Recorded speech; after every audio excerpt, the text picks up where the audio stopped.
All right, you guys, so this week we are still in John 18, and we're starting at verse 28. And what has happened is that after the capture in the garden, Jesus was taken to Annas, the real high priest, and then he was taken to Caiaphas, who was the high priest who the Romans had put in charge.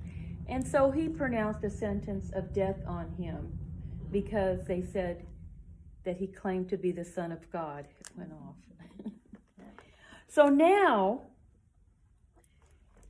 he's being led away to the Roman governor, which is Pilate.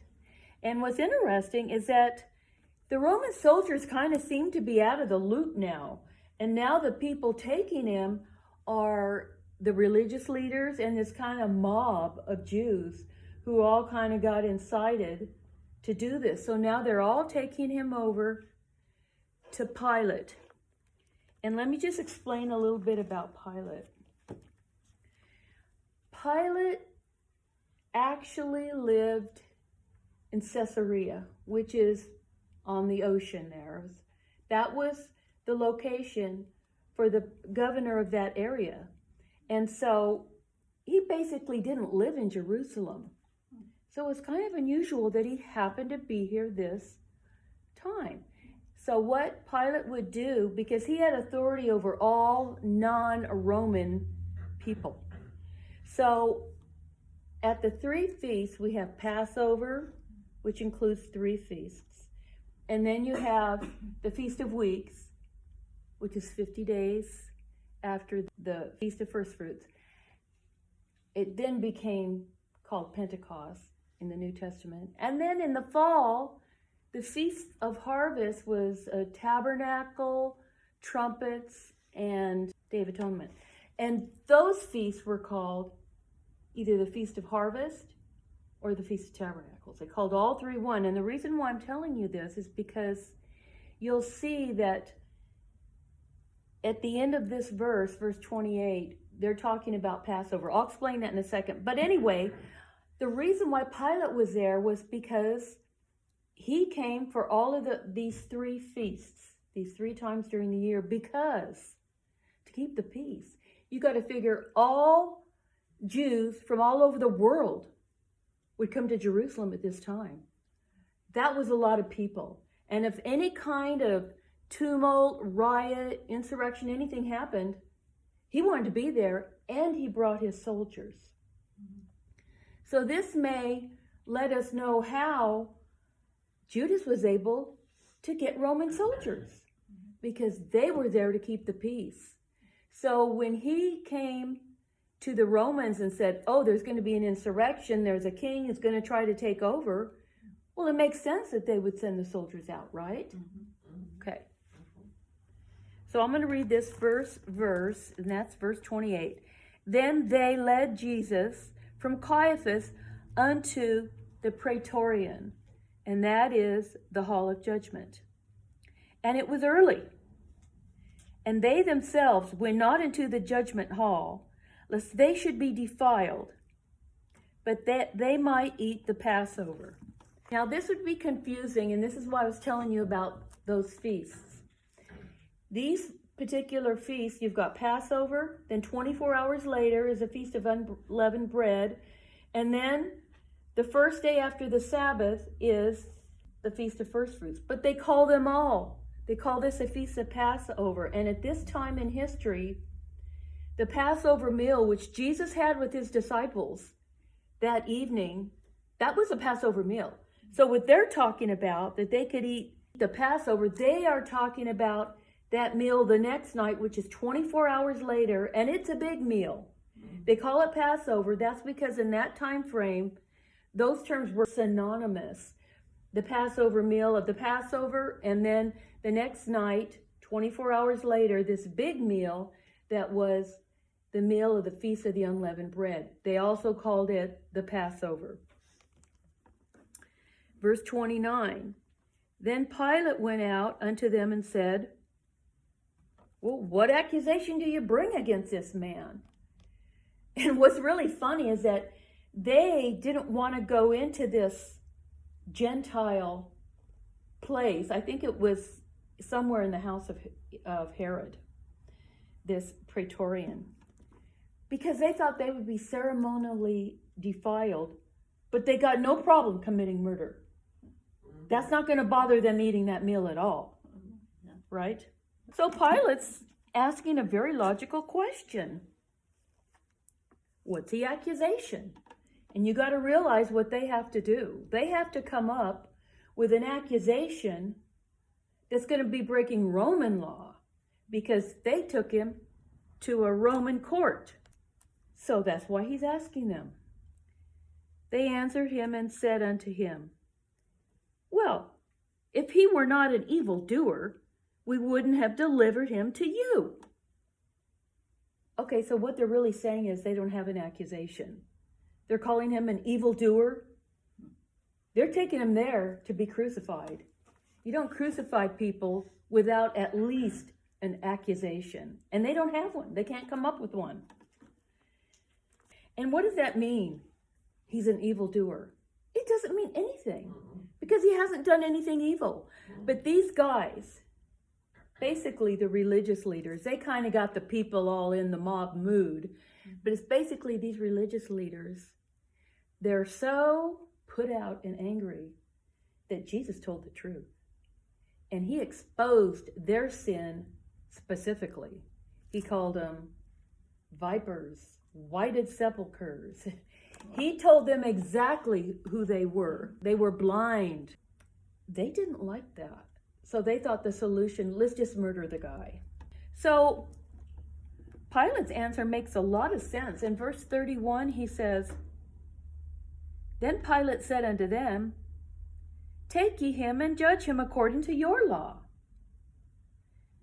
Because he's realizing he hasn't broken any Roman law. If you've got a problem with him, judge him by your law. The Jews therefore said unto him, oh, it is not lawful for us to put a man to death. Now, I find that interesting. I think Pilate's already beginning to pick up on, there's something fishy going on here. This is screwy. They're bringing a man and they don't have a charge.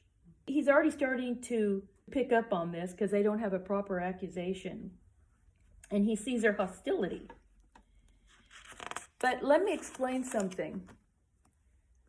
Okay, they say they can't put a man to death, but how many times did they pick up stones and were going to stone Jesus if he hadn't have just escaped?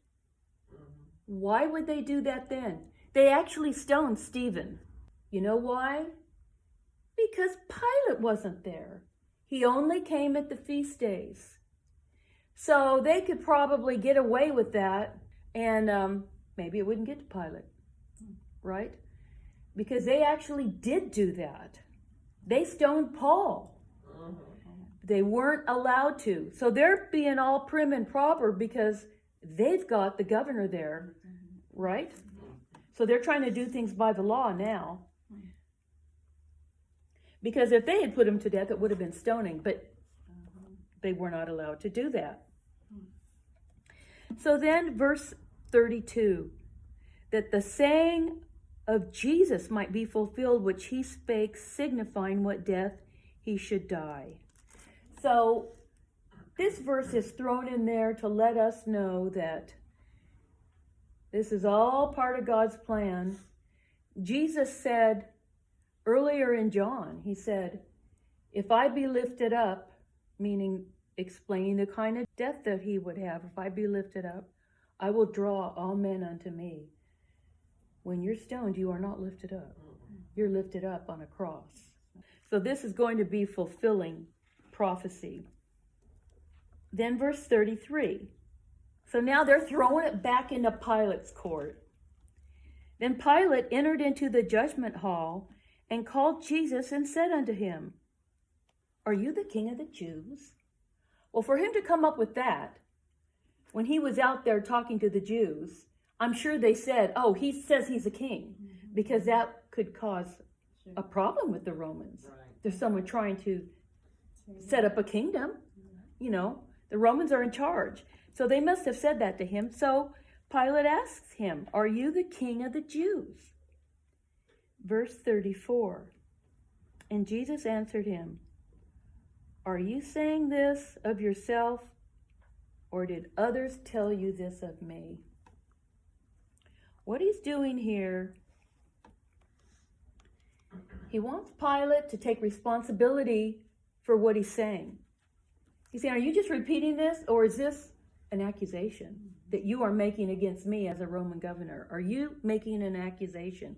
That's why he's saying this. Verse 35, and Pilate answered, "Am I a Jew?" Meaning he doesn't even know what's going on. He really doesn't. "Thine own nation and the chief priests have delivered you unto me. What have you done?" So he is in complete bewilderment. He doesn't even understand really why Jesus is there, but he's kind of figuring it out, that it's all pure envy on the part of the religious leaders, and they just want to kill him.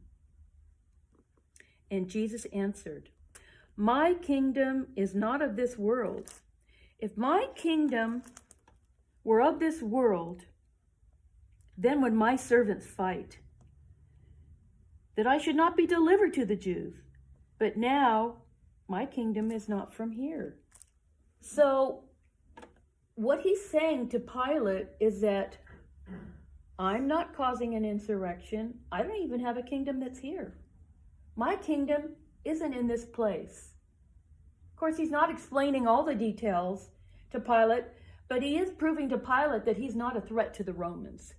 He's not trying, and he also says, if I were trying to set up a kingdom here, my servants would fight.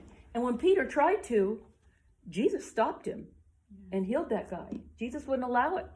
So he's saying, I wouldn't even have been delivered to the Jews if my servants were fighting for me. Pilate therefore said unto him, "Are you a king then?" And you know what Pilate would like to hear? He would like to hear Jesus just say, "Oh no, I'm not." And then Pilate could just say, "Okay, no problem. Jews, you take him back." But he didn't say that. He asked him, "Are you a king?" Okay, here's the thing. It doesn't matter that he's a king, because he's a king from another place, and he is abiding by all Jewish law and all Roman law. He hasn't broke. Of course, Jesus didn't break any laws, period, Jewish or Roman, while he was living. Then Pilate said unto him, verse 37, and Jesus answered, "You say rightly that I am a king. To this end was I born, and for this cause came I into the world." Okay, he talks about being born, but then he also talks about coming into the world. Who does that? Nobody. We're already here. He said he was born, but then he said, "I came into the world." He's giving a little hint that he's not of this world. "That I should bear witness unto the truth. Everyone that is of the truth hears my voice." And Pilate said unto him, "What is truth?" Now I'm going to read a little bit out of Matthew 27, verse 16 through 26, because there's a little bit more details to this story. "And they had a notable prisoner called Barabbas. Therefore, when they were gathered together, Pilate said unto them, Whom will ye that I release unto you, Barabbas or Jesus?" I like this, which is called the Christ. That's what he's saying he is. But what's interesting here is that they had a custom on this feast day at Passover. And it was kind of a political relationship thing. The Romans would agree to let one prisoner go. It was a way of kind of keeping peace with the Jews. They said, "We'll let one of your prisoners go." But what's interesting is he chose Barabbas. And Barabbas was a criminal. He was a thief. In Mark, it says he actually murdered somebody. Wow. Okay, so he's setting this up. Pilate's setting this up. So, well, obviously, who would you choose? This criminal or Jesus? No. There's something else I want to tell you about this, about Barabbas. When you break down his name, it's Bar, which means son of. Like Jesus called Peter Simon Bar Jonah, Simon, son of Jonah. Well, Barabbas means the father's son. Abbas means father. So he's asking you, do you want the father's son, Barabbas, or do you want the father's son, the Christ? They're both called the father's son. So that's quite a juxtaposition to even be occurring right there. For he knew that for envy they had delivered him. When he was set down on the judgment seat, this is Pilate, his wife sent unto him, saying, have nothing to do with that just man. For I have suffered many things this day in a dream because of him. God's giving him another chance. You don't have to convict him. He's giving him another chance. Just think about it. His wife is saying, I had this dream, and he's a just man, which Pilate already knew.